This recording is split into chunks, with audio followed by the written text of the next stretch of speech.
Hello, hello, hello. Happy Sunday and welcome in to Culminate Your Life and the Inspiration Corner Sunday Live. I am Felicia Coleman and I am your hostess for this time. I want to thank you for joining me today. I'm going to give it just folks just a few minutes to sign in and to come on and let's see who wants to join us today.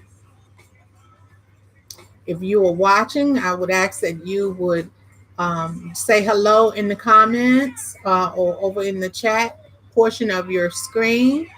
Say hello and let me know where you're from. Would love to have you guys joining us today.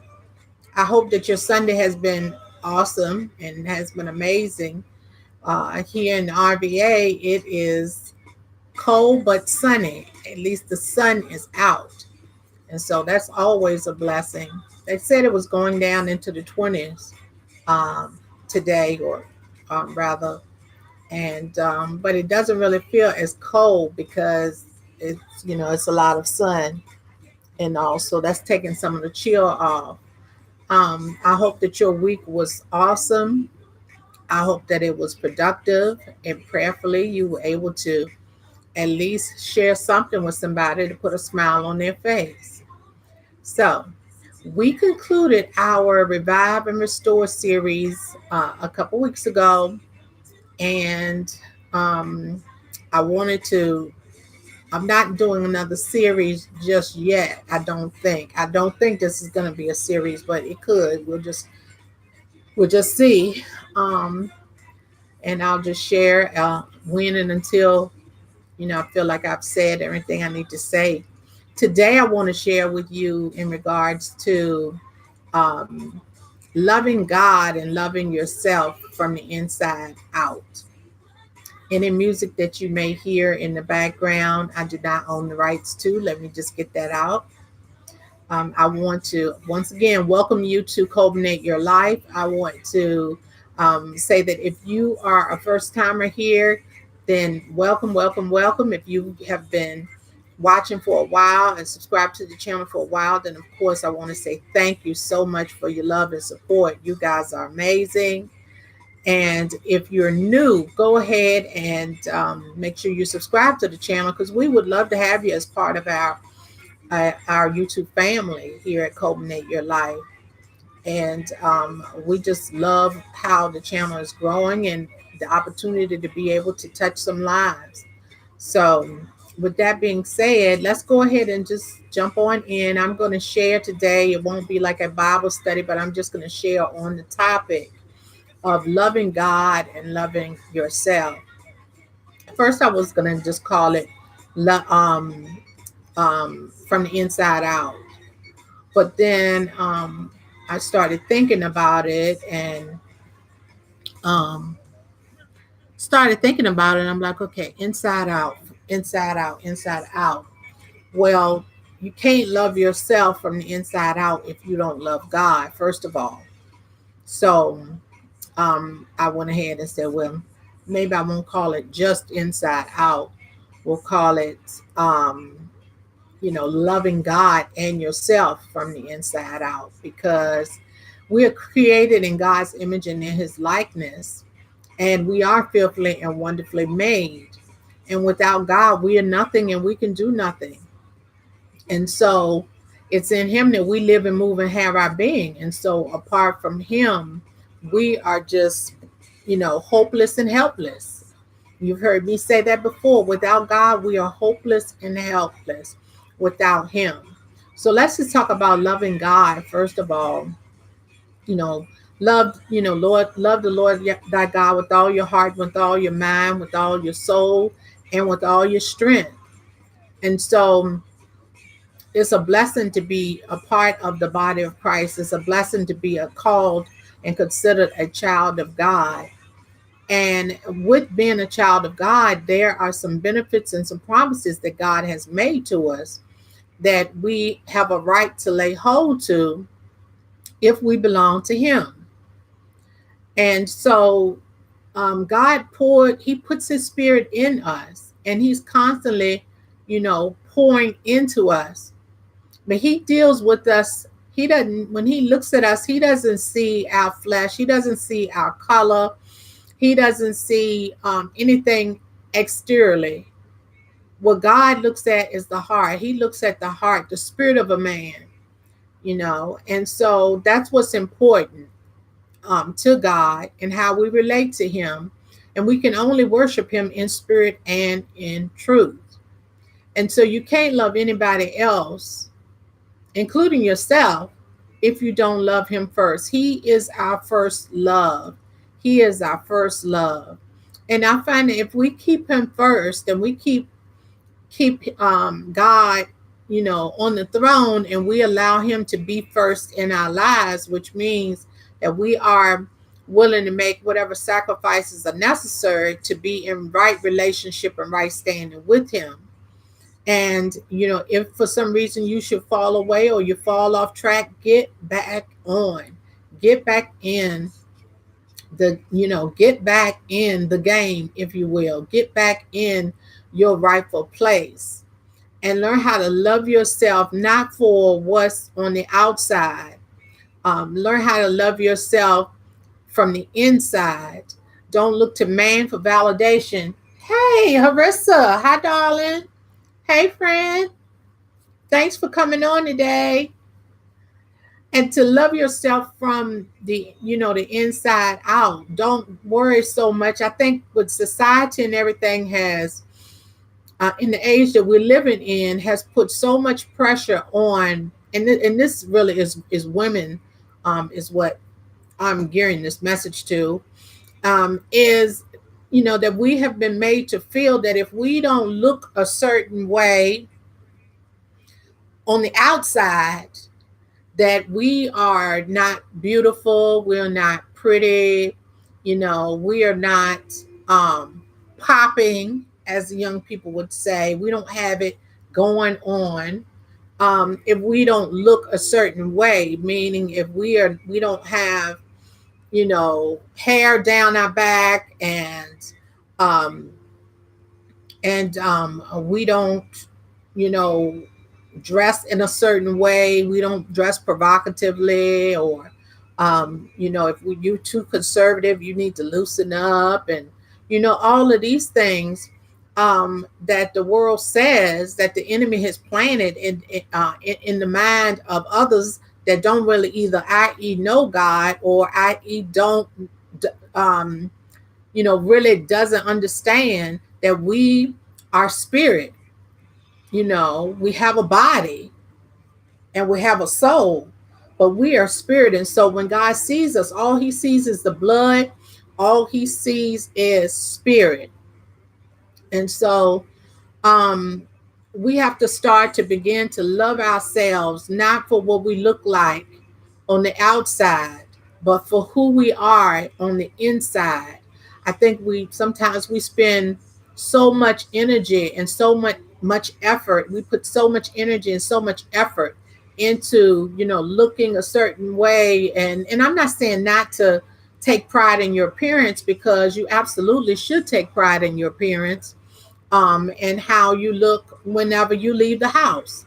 I know when, I was growing up and everything, I remember, my dad specifically used to always say, when you leave this house, you need to look a certain way and be presentable when you leave this house, because if you go out here looking crazy, it's not a bad representation on you necessarily, but you represent me when you go out into the world. So no, you're not going to be walking around with, short shorts up to your booty, you're not going to be walking around with tops with cleavage hanging all out, and these sorts of things, and everything. And because they're going to look at me, because they're going to look at your parents or whatever. And it's the same thing with us and God. When we are at home, we still represent God in our homes. When we leave our homes and we go out into the church, to work, to the mall, to wherever God makes, to library, wherever, God is within us and with us. And so it's important for us to make God proud. And he says he'll never be put to shame. Yes, Arissa, you know, society makes us think that if we don't dress provocatively or what have you, that, we're not in the in crowd and we don't fit in, or we're somehow strange. But the word of God, God says that we're in the world, but we're not of the world. And so, and we just need to embrace that, just woosah and embrace that, and take that in. And then take the time to look within, you know, put some effort on the inside, the inner man. Do the word says that, we are to, we should be in fear and work out our soul salvation in fear and trembling, and everything. Let's begin to start to cultivate our spirit man more and begin to put more attention on what we put in our spirits, what we consume, you know, what are we eating? Are we taking care of our temples? What kinds of foods are we eating? Are we eating healthy? Are we making diet? And I'm not talking about a diet. I'm talking about a lifestyle and a way of living. And I've told you all, before with, my family and the whole chicken thing, because, my family is from down south. And so we love chicken. My mother, all of her people are from Raleigh and Wake County and down in that ways in those parts. And so, fried chicken is very important to the Southern culture. And so I have been teased my nieces and my niece and my little granddaughter. I don't know if she's gonna like chicken or not, but right now Miss Nugget is not feeling chicken.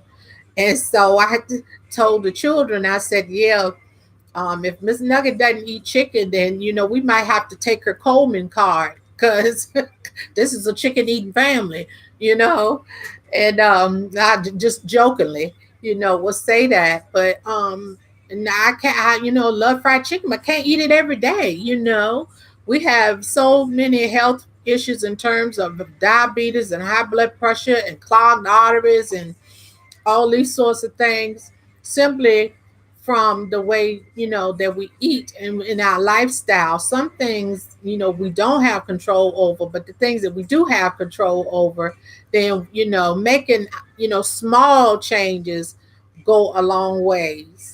Making small changes, because you can't do it all at once. And instead of, like, for me, eating chicken like every fried chicken like every single day, maybe eat it like once, a week or something like that. I'm pretty much transitioning to just chicken and fish and turkey for the most part as far as my diet, because I've had to make some changes if I want to live. And so just taking care of ourselves from our head to our toes, making sure that we are addressing the parts of us that are hurting. Making sure that we're addressing the part of us that is not 100%, whether that be your physical body or your mental state or mental health, as well as the physical. Um, oh shoot, that's my phone. Let me just turn this off. My cell phone. Sorry, guys. But just making sure that we are in tune. It's not saying to deprive yourself of everything, you know, but to just make sure that we have some balance and that we kind of get a handle on things, because as we get older, things begin to shift and things begin to change, and things that we used to eat that didn't bother us when we were younger, you'll find yourself starting to develop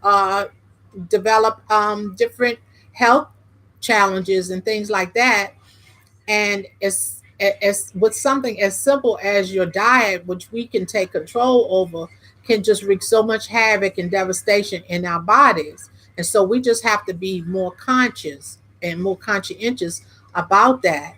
But if we love God, then we have to love ourselves, meaning we have to take care of ourselves. And there's nothing wrong with that. If you're diabetic, you should be going and making sure that you're seeing a podiatrist or going to get, your feet done, your pedicures and things like that. That's important, especially if you're diabetic.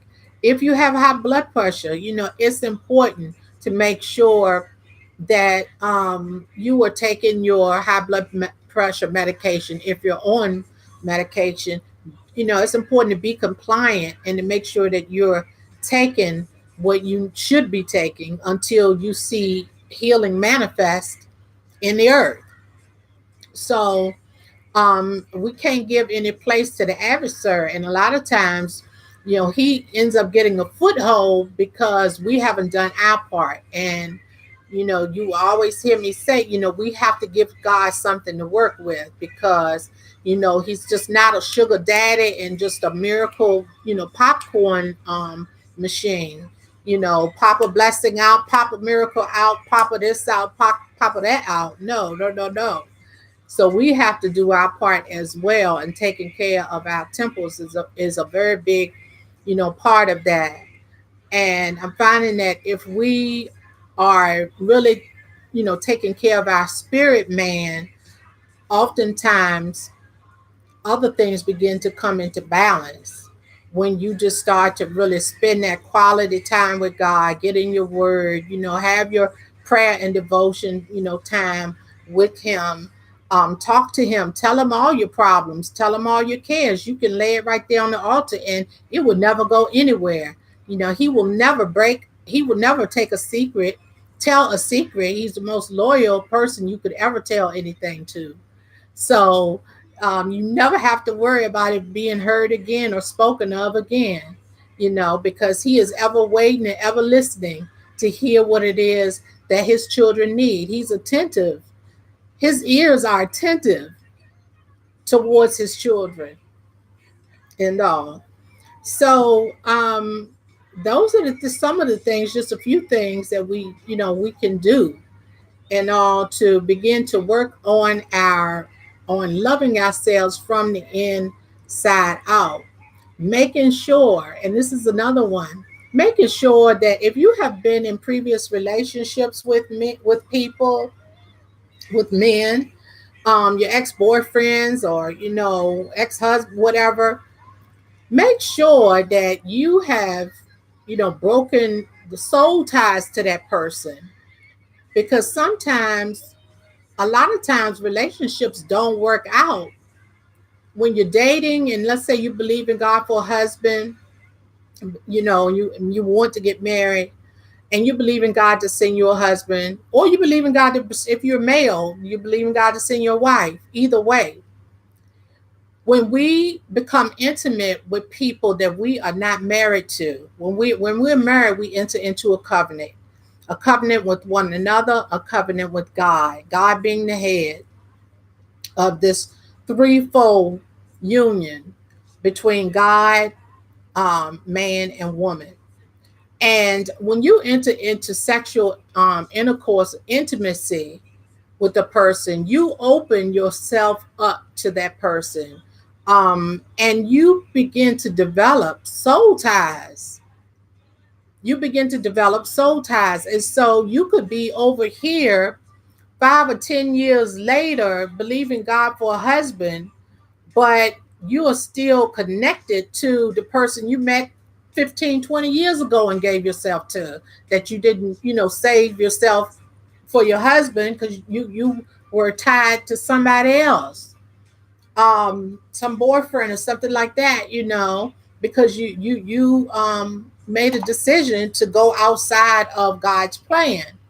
And so you end up having this soul tie, and you can't get this person out of your system. He's all that. No matter where you go, it always comes back up somewhere that you're thinking about this person, or you can't have a healthy relationship with the person that you would currently love and would like to be in relationship with, because you have not done the work and broken those soul ties in the spirit realm with the person that you connected yourself to previously. So that's extremely important. And so those would be the things that I would share in terms of really, loving God and loving yourself from the inside out. Start to take little baby steps. Start to take little baby steps. Start to speak life into yourself. Look in the mirror. Look in the mirror and begin to do, positive affirmations, faith food. I do this thing called faith food on my Facebook account, and it's just posting positive affirmations, scriptures and words, quotes, different quotes with positivity to feed into your spirit man, because the more you see it, the more you say it, you become it. And we talked about that before when we were talking about renewing the mind. It's all about how you see yourself. It's all about how you it's all about getting to know yourself. Do you know yourself? Do you even really know yourself? How well do we know ourselves? Take away the wigs, the hair, the makeup, the false eyelashes, the lipstick. Take away all of that, the fly jewelry, the fly clothes. Take away all of that and strip it down. Strip it all the way down. And look in the mirror. Get naked, literally. Get naked. Not saying take your clothes off, but I'm saying naked in your spirit man, in the sense that you are open, you have taken all of this stuff off, you're laying these cares and these weights aside, and so that you can be really clear and open before God, so that he can pour into you whatever needs to be poured into you, and so that the spirit will show you the areas in your life that you need to really hone in on, the areas in your life that you still have unresolved hurt, unresolved unforgiveness, unresolved pain, unresolved disappointments. It's important to tap into those areas so that you can deal with those hurts, and those strongholds need to be broken so that you are healthy in a healthy mind, body, and spirit, and built up so that when God does send your Boaz to you, you are ready to receive him because you have done the work. So, on that note, I'm going to go ahead and end here. If you enjoyed this Inspiration Corner message, I want you to go ahead and give it a thumbs up. Leave me a comment. If you have thoughts or ideas for other topics that you would like to see me discuss, I definitely will be more than happy to. We have changed the time again to 4 o'clock. I went back to 4 today simply because several of you were, and those of you that do like to come on and participate, and you support the Inspiration Corner, you live in different parts. We all live in different parts of the country. And so several of you were saying that you were missing it. And so I am not so married to one thing that I don't want to make adjustments, and I definitely want to make adjustments where I can in order to be able to make sure that those of you that do want to see the Inspiration Corner and want to participate and all are able to do so. And then the whole purpose of me beginning to do these was so that I could connect with you. So we've moved the time back to 4 o'clock. Now, I did share with you that one of the reasons why I changed the time to 3, moved it up to 3, was because I do record using natural light and all. But, and so I was not, really doing videos after dark, and it gets dark earlier now. But anyway, my husband kind of worked on the lighting for me in here, since I also do my jewelry live shows in this space as well. And so the lighting is better after dark now in here. So I said, well, I'm just going to push it back to 4, and we're just going to see how it goes. And those that God intend to be here, and to come and support and all, then God has those here that need to be here, that need to hear a word from Him. And so follow us on our social media platforms, over on Facebook, and we're also on Instagram. And make sure that you're subscribed to the channel and everything. And that way you have and click your notifications so that you're notified every time we're coming on and I'm sharing updates or videos on this channel. So you guys be blessed, stay favored. Thank you so much for watching, and I am going to see you next time. Love you guys. Bye bye.